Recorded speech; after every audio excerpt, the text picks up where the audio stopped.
show. We're back for another episode. I know. It's fantastic. Geez, you've been busy. I'm always busy. There's lots of things happening in the business world. Businesses are always going on the market for sale. There's plenty of them around, and there's lots of businesses that need help. I think that was interesting when we were having a bit of a chat off air, and you said to me that you've been helping some businesses get ready for sale because there's a licensed business broker. Yep. And we talked about how come some sell and some don't. Well, very good question. I think a lot of people only ask that question at the end of being in business, which is something you should probably ask at the start. Because, look, if you can ask yourself that question at the start before you venture into any business, you can sometimes avoid being disappointed, because I think a lot of people place a lot of expectation on, they kind of feel like they're going to get a whole heap of money at the end, or that's their retirement money, or whatever the case may be, and then are really disappointed because a lot of businesses end up being worth nothing. Nobody wants to buy them, and that's because of a few factors. One of them will be declining sales, declining market, reducing gross profit lines, complicated, outdated, using old systems, old innovation. These are all so that business becomes old and sort of no one really wants it unless there's potential to revamp it or make it over. A lot of those businesses will end up closing down or voluntarily liquidated, and the business owner will get nothing. I know when I had the petitioning company, I went to sell it. So a friend of mine had a building company, and he basically got $30,000 for it. And it was really the phone number and a bit of stock. And he said, so that's what you'll get for yours. And of course, I knew Graham, who you know. Yes. Ended up in a much better situation. Ended up in a much, much better situation. He said, look, when someone buys a business, they don't want to have to clean the place. No. They're getting nice and fresh and clean. Yeah. They want to manage it there, because a lot of business owners, he said, when they come in, they want to be able to take over a business. But if you leave, who's going to help them? Well, with PBS brokers, the way we operate, we actually have a handover period. So there will be a time when the new owner and the old owner will be working side by side, and as an induction process. So we really take that into consideration at PBS brokers. But you want to have systems in place. You want to have increasing sales. You want to have opportunity to grow the business. So, there'll be opportunities to advertise, market, exploit further markets that the business hasn't tapped into. They're all lucrative. Any business that has high barriers to entry will also be very, very attractive, because with some of retail businesses, nothing stops someone else opening up a shop, putting some clothing in it, and being a competitor. Like a lawnmower guy. It's really it can be really easy to devalue a business based on those things. But when you have a business that is around necessity markets, so anything that does corporate uniforms or plastic molding, anything like that, anything that's sort of like a necessity, powder coating, or very good businesses, they become really attractive for buyers, because they know that they're going to have repeat clients work. They're going to have an opportunity to grow the business, because a lot of these businesses they're too busy, they haven't even bothered to grow the business, by hiring a good salesman. And they start running out of steam, don't you? Well, I think, you just do what you can do, and then some business owners are quite happy to operate at that level, and then others come in. We've had businesses that have been bought and been sold for 3 times the business value, because someone's come in and just gone, I want to grow this business, and they bought it for 2, sold it for 8, or sold it for 6. That happens quite often. But then, that's the key. It all depends on the person. But the opportunity exists in that business to grow it. There's some businesses, it doesn't matter how much drive, innovation, creativity you have, it's not really going to give you those rewards. So that's that you have to be creating a unique product offering. You need to have high barriers to entry. You need to have growing sales in order to get a really good price when you go to sell at the end of the day. So choose wisely. And one of the things you said in there, and one of the things that Graham and you work with Graham at PBS, is getting your business systemised. No, 100%. No, I'm the worst paperwork person in the world, and I went, how am I going to do this? It's even not even just paperwork, just getting it a system to have innovation, to use computers to do the things for you. Yeah. You don't want something that's overly complicated or that's sitting in all of the information sitting in the owner's head. Because the guy goes to sell the business and there goes all the knowledge. Gone. No. What do? You know, they're not very attractive businesses. So. I remember when I was talking to Graham when he said, Michael said, it's really simple. Kathy, your wife works with you. I said, yeah, she's the boss, like you're the boss. And he said, the wife's always get the her boss. to stand behind you and do a task. Yeah. And get her to write it down in her words. Because you can't miss a step. Because she will not let you miss a step. Well, no. If you do, she'll tell you that you have. So you won't get away with it. But no, it's exactly right. And that's the thing. So getting your business ready for sale takes time. Yeah. So that's why I incorporated Boss Business Coaching with what I do at PBS Brokers, is because you don't just wake up one day and go, I'm going to sell my business and it's ready to sell. No. There might be a 0.1% that is like that, but the majority will not be like that. So if you really want to, it's like putting your money in a term deposit. You want to make sure you're getting the best return. So if you act wisely, if you plan well, and if you hire Boss Business Coaching, we'll get you on the right path. We'll get you that sell price, and then we know we can sell it for you too. Yeah. Through PBS, we'll sell your business and we'll get you the maximised value. I mean, we've had clients come in at PBS and we have added anywhere up to $300,000 to $400,000 to their sell price because the other broker didn't value it correctly. Yeah. So, you know, there's a combination of factors here. You know, you don't take that decision lightly. There's hundreds of thousands of dollars on the line here. Yeah. Which can affect your future. I mean, you can potentially have more money than what you expected, which is one of the clients I met today, who is in line to receive about $400,000 than what he expected, which is amazing. And, you know, he's now going to use that opportunity to go and travel with his wife, you know. Okay. So let's take a step back. So I was told that was my simple method. Yeah. Kathy writing it down, then we typed it up. We just put it in a folder and just tabulate it. But when you walk into a business that is not systemized, as a business coach, where do you start? What are some of the pointers you give that, just talking about systemizing or getting out in my head onto paper, what are some of the systems you help people with? We do policies and procedures and job processes, documentations. We do job manuals. We also do employee job descriptions, which are very important, and which also include the job process. Because how many times did you employ someone and you go, I'm not happy, and you go, what do you want them to? Well, no one knows. No. Well, and also the roles change. So that's the thing. Like, you can do procedures, but a lot of these things also become outdated pretty quickly with the way things are changing. Staff move on. Then this, you know, your original staff members now picked on someone else's duties, which isn't reflected in their job description.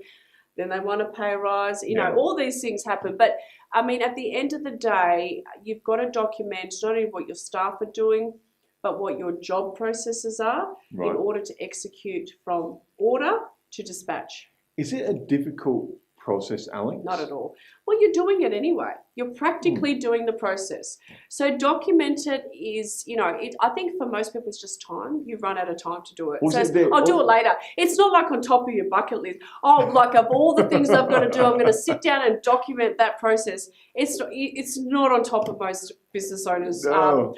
The most of the day they're trying to worry about cash, sales, you know, all these other factors that come in play. Documenting a job description is probably down there. But do you think, honestly, that quite a few of us get into business, like we've come from a trade background or whatever, and documentation, we kind of go, I don't know how. Well, it just seems hard. And it seems, I think a lot of people don't see the value in it. And it's incredibly valuable. You know why? It's the rule book of your business.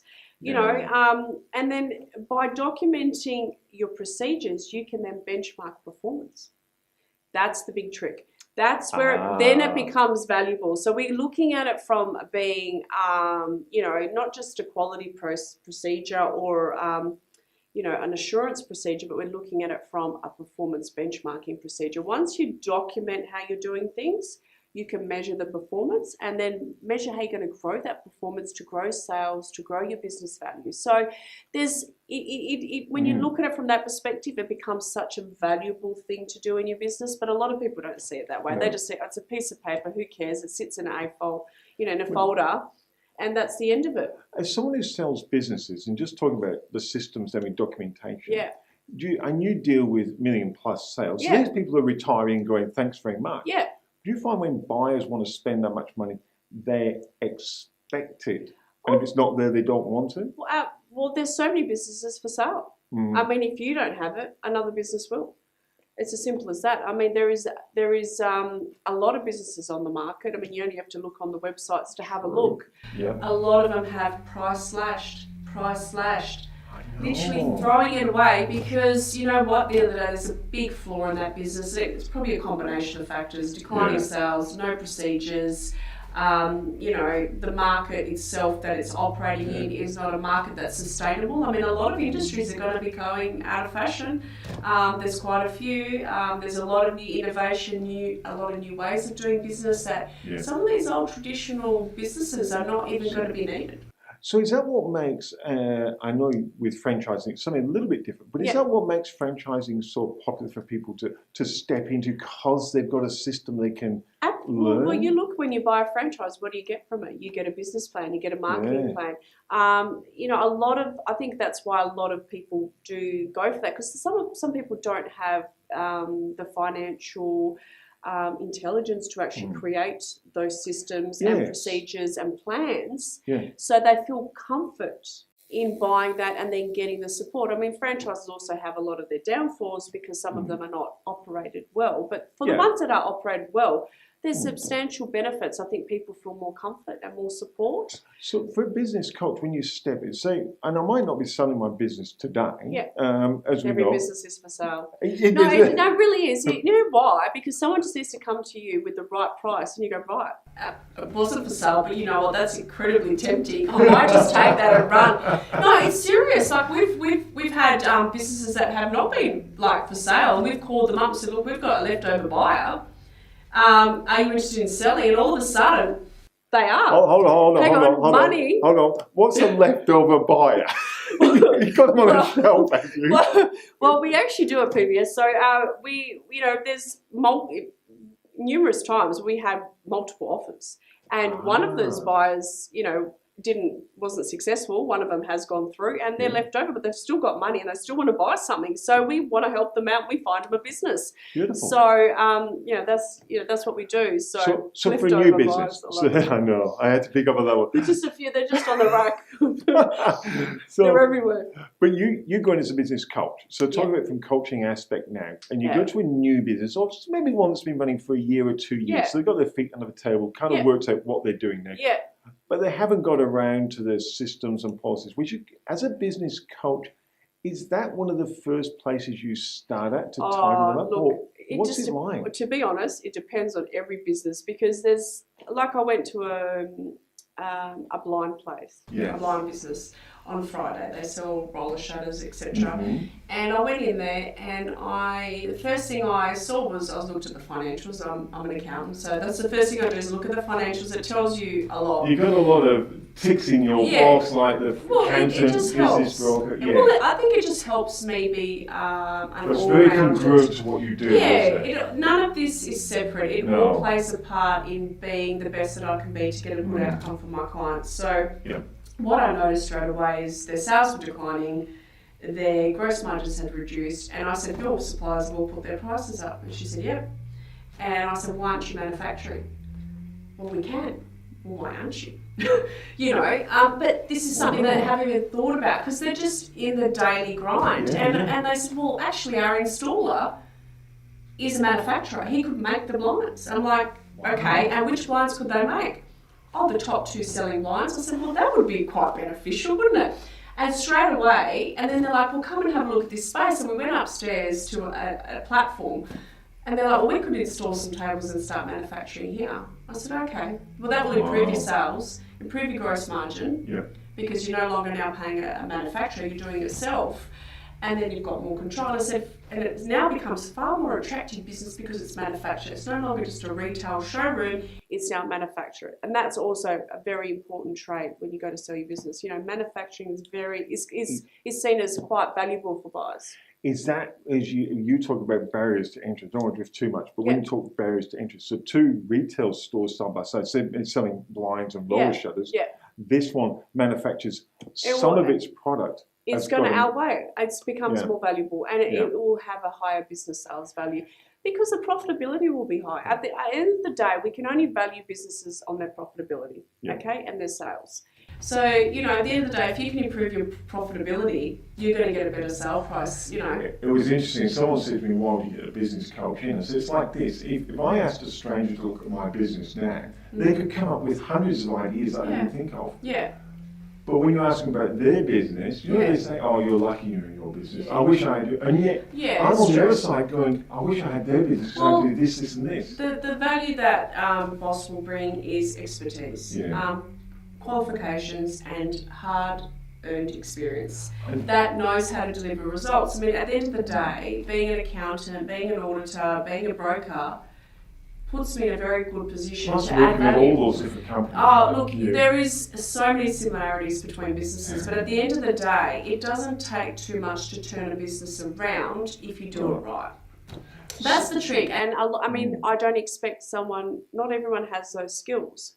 I do have those skills, and I can deliver that. So, you know, and the benefit's there for me because I want to list your business for sale too. So I want it to get ready for sale. So when we're talking barriers to entry, we talk about selling a business, we hear a lot of, or I hear a lot of, oh, it's got to be self-managed to sell. You've got to get a manager in to make it easier for the sale.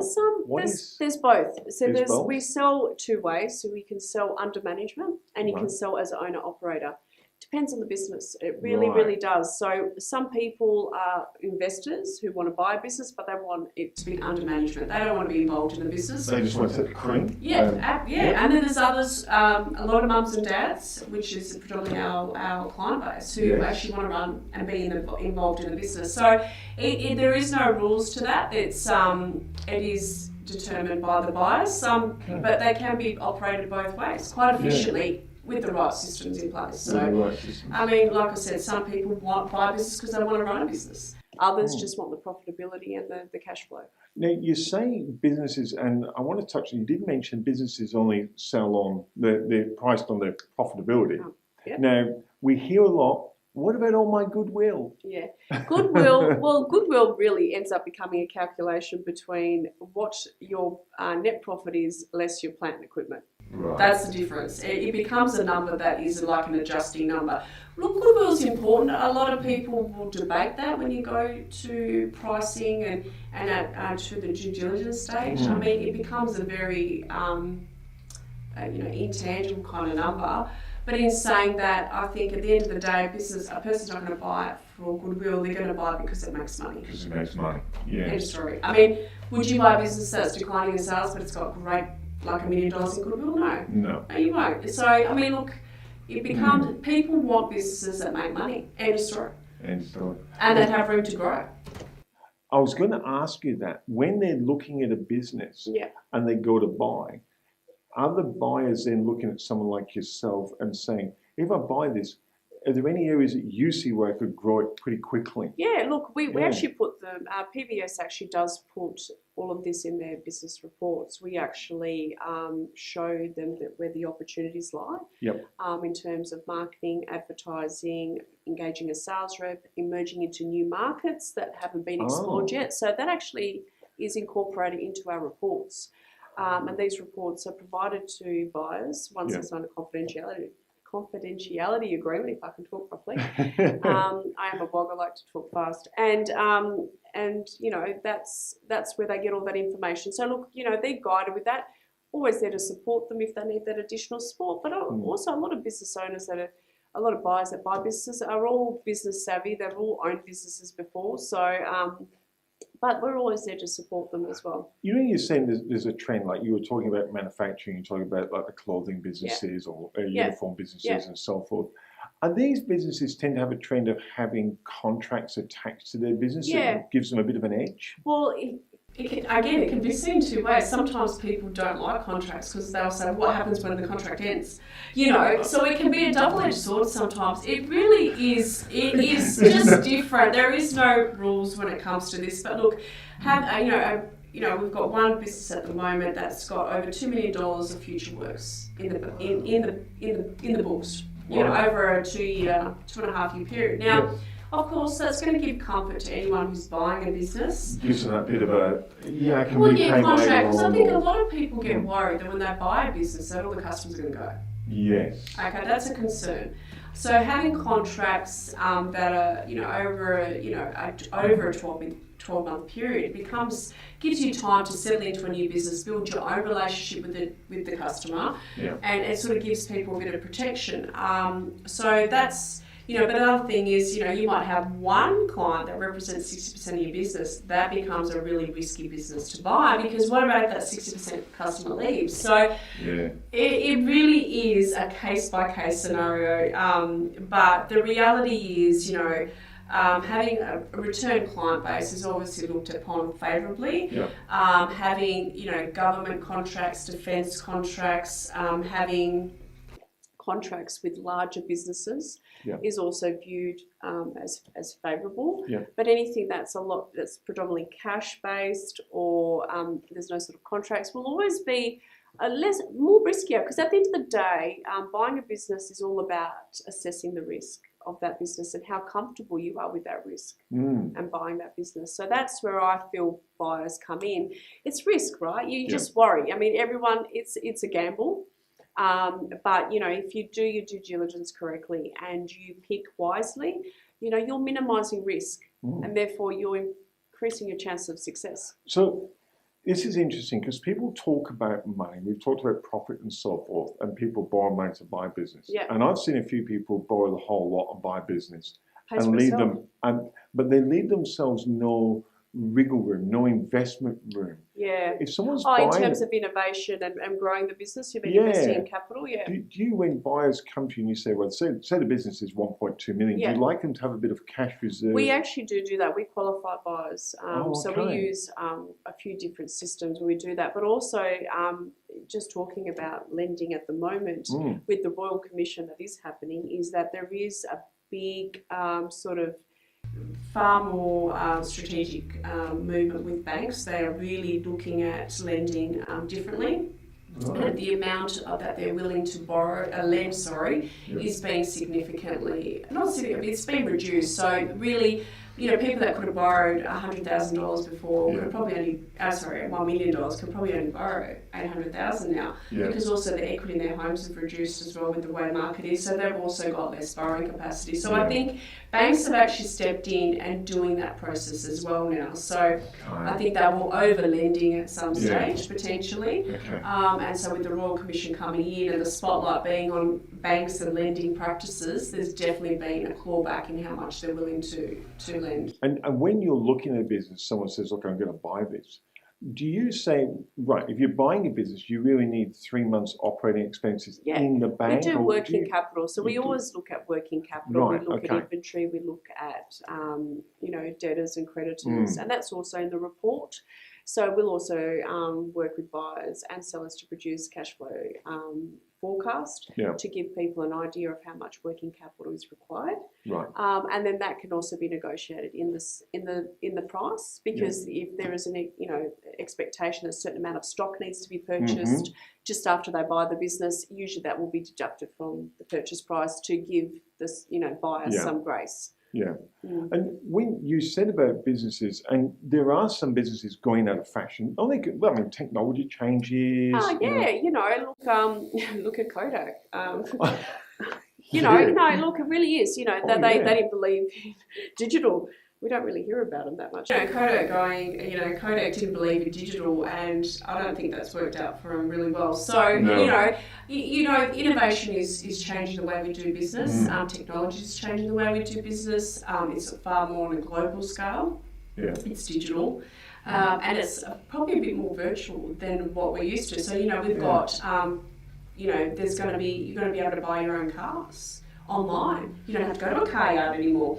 And you've got electric cars coming in. Are we going to need? But they've only got 7 parts electric, so are we going to need mechanics? You know, the need for certain things will slowly decline because of the way we're living, the products that we're using and how we're using them. So I think, you know, we're moving away from certain technology, from certain industries, because there won't be such a demand for them because the products and services we use will be different. Yeah. So someone buying a business, and they're buying a business, and it's say mum and dad buying the business, do you recommend that they get a mentor or a coach from day one, or do you say just settle in for a few months and then start? I suggest you get someone, if you don't have the financial and management expertise, is get someone, we call them buyer's agents.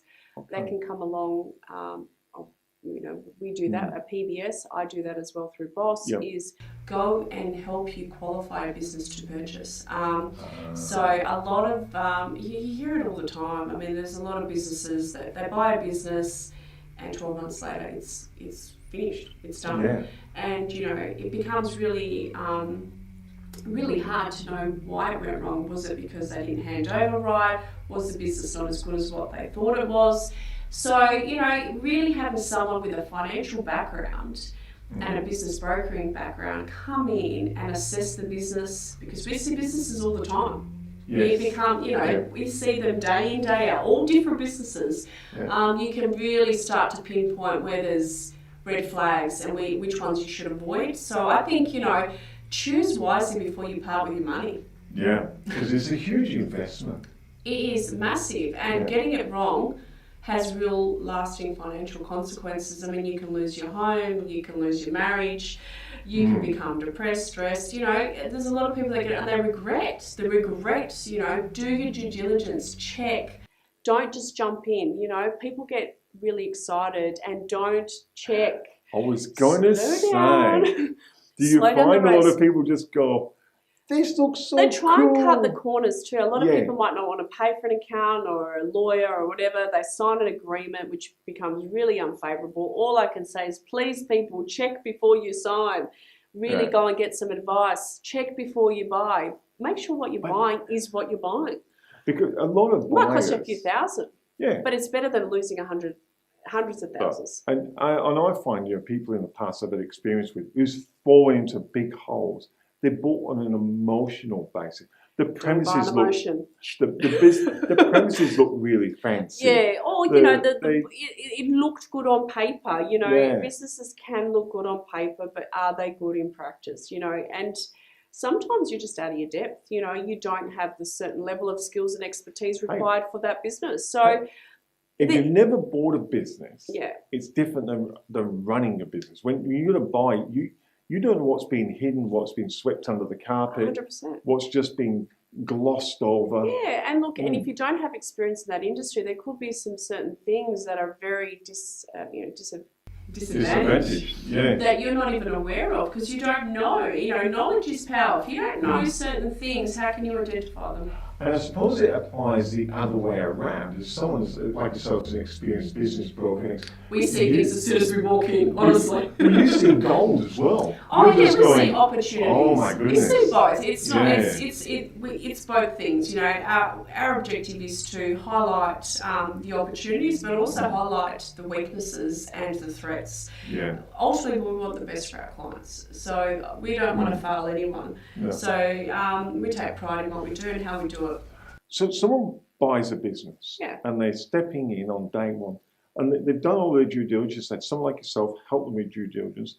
Where do you think they should start? If they want to, I mean, not have status quo, they want to grow the business. What should they start to look? How should they approach it? Well, first thing you do is you look at your current sales, you look at your current profitability, and then you look at where there's opportunity in the market to grow. So there might be new marketing channels that you can explore, new sales channels.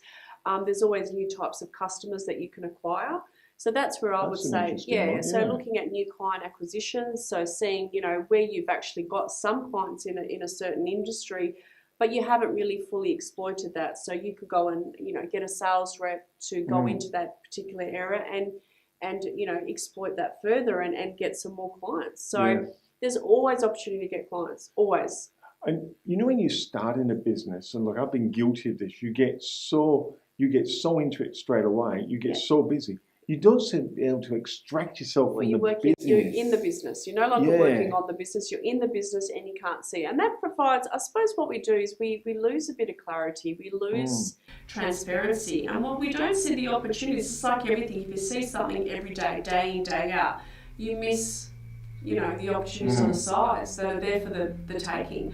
But that's okay. There's no, you don't need someone to be in your business as a business coach day in, day out for 5 years. A good business coach will come in, direct you, motivate you, and then you go off and do it, and then go out of the business, go in and out. So, it can be quite cost effective, and any business coach will always add value to your business, which will pay for their fees and some. Objective is whatever you pay me, I want you to make 2 or 3, 4, 5 times more. Yeah, exactly. So that's what a good business coach will do. If your business coach is not providing you value and not increasing profitability, time to change coaches. Well, it is, it really is. So when they buy a business, Alex, and someone like you steps in, is that okay? Let's make sure you're managing it correctly. So you do some working in, but you also be able to work out. Do you get them to prioritize? Yeah, every business is different. So we will go through, and I do a business assessment. So I work out where the business is, and I work out where the boss is. Right. And then we see where the opportunities lie. So very quickly, and then you would target the top 3 that are going to give you the best returns or have the most positive impact in the business. Okay. So, there's 100 things you can do in a business, but you want to focus on the ones that are going to give you the quickest returns and the highest returns. Yeah. So, and then you get them off the list and then you move on to the next slot. So really what I would use that as part of your goal setting and setting a plan forward. So, that's where I sort of work, but assessing the business where it is now, where it is you want to go, and then we plan the action plans in between to get you there. So that's how we do it. It's very simple. We try and keep things simple. No need to be complicated. I like how I call it reverse engineering. I like how you go, here you are, there you are. Let's reverse back. Now here's your steps to move forward. Where are you going? Yeah. What are you doing? We need to assess where you are because that's incredibly important. Then we want to manage where you want to go, and then how you're going to get there. Yeah. It's pretty simple. Wow. And they buy the business and maybe an employee does leave. Yep. Someone, they take the opportunity to change. How do they, if they haven't had that experience because that is a concern. What happens if somebody leaves? Yeah. How do I get? Well, you want to hope that there is job descriptions, there is job manuals there. Then what you can do is you can use that to advertise a new role. Yeah. If you don't have that in place, you can call in boss. Will come in and actually define the job roles that are required in your job your business.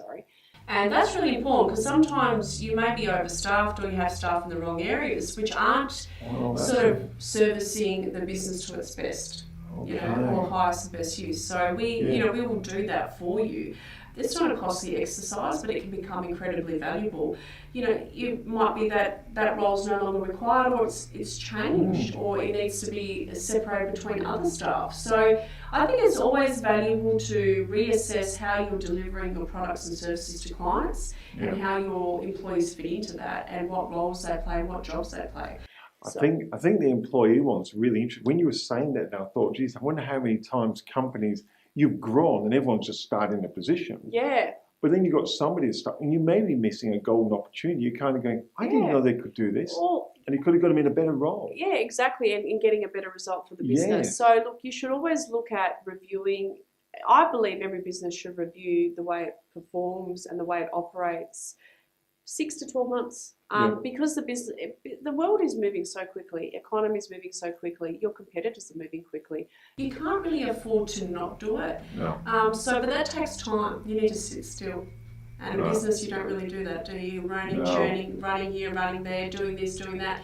It takes a lot to just sit still for a minute and think what it is I'm doing, how am I doing it, and then having someone else to come in with a fresh perspective to give you that objective but fair view. You're not asking, your friends to provide you that advice. You're asking someone with credibility and experience to give you a true assessment of how you're performing. It becomes incredibly valuable, incredibly valuable too. So someone looking at buying a business, or maybe they've got a business, but what is your top tip for buying a business? If someone there goes, okay, what should I do before I part with my hard-earned cash? Well, do your research, 100%. Do your research, have a look at do market research, have a look at what industries are set to grow over the next 5 to 10 years. That becomes, really important. You want to make sure that you're buying into an industry that has future growth projections.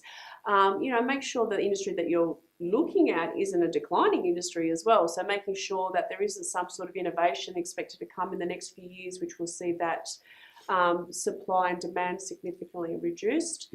I would say understand what it takes to run a business. So doing a course, understanding a business financials. So when you look at a set of financials for a business, you're able to yourself verify whether this is a good business or not. Talk to experts, talk to business brokers. They can help you. Making sure you're surrounded by good quality people that can offer you expert advice will make sure the journey is an enjoyable one, not a disastrous one. So, don't think you know it all. Make sure you get advice. Make sure you do your research, and you'll be fine. I mean, you want to go into a growing market. You want to be buying a successful business. End of story. What a great... If it's not making money, don't buy it. You couldn't end on a better topic, could you? If it's not making money, don't buy it. That's what it's like at Boss Business Coaching. Yeah. If I can't make you buy it, if I can't make you money, don't hire me. Thanks once again. It's been fantastic. No worries. Thank you.